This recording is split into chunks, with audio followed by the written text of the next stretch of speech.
راہ غفلت کے مسافر۔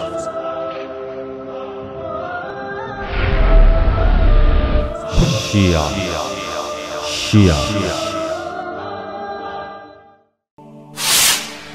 قرآن مجید میں ذکر اللہ کی خود ساختہ تفسیر۔ الا بذکر اللہ تطمئن القلوب، ذکر اللہ خاتم الانبیاء، ذکر اللہ ائمه اطهار علیهم الصلاة والسلام هستند۔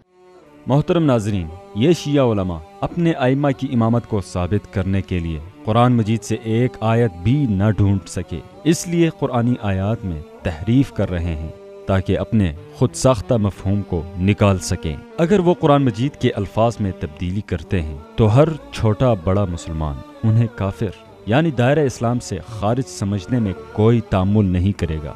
اس لیے وہ لوگوں کو دھوکہ دینے کے لیے قرآنی آیات میں معنوی تحریف کرتے ہیں تاکہ اپنے ائمہ کی امامت ثابت کر سکیں۔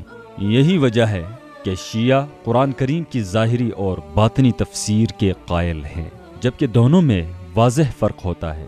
عربی زبان کے اصولوں، تفسیر کے قواعد اور آیات کے سیاق و سباق کو مد نظر رکھے بغیر تفسیر کرتے ہیں، اور اس قسم کی تفسیر لازمی طور پر غلط ہوتی ہے۔ در حقیقت اس آیت کی تفسیر میں تمام شیعہ اور سنی مفسرین کے ہاں ذکر سے مراد اللہ تعالیٰ کی اطاعت اور اس کے مطابق عمل ہے، نیز ہر وہ چیز جو بندے کا تعلق اللہ تعالیٰ کے ساتھ جوڑتی ہو ذکر میں شامل ہے۔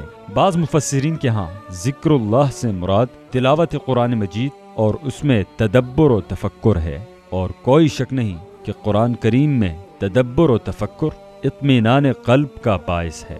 تفسیر قرطبی جلد نمبر 9 صفحہ 13، روح المعانی جلد نمبر 7 صفحہ 140، تفسیر المیزان علامہ طباطبائی جلد نمبر 11 صفحہ نمبر 189۔ کسی مفسر نے بھی ذکر اللہ سے مراد ائمہ نہیں لیے۔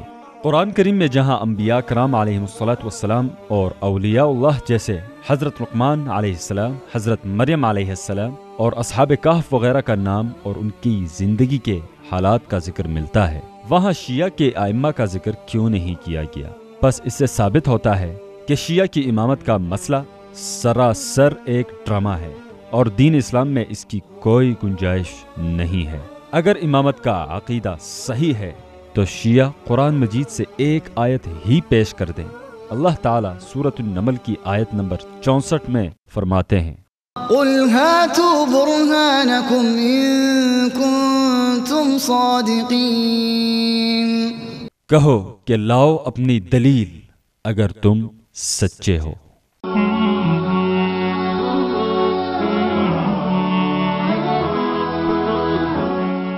لا لا لا لا لا لا لا لا لا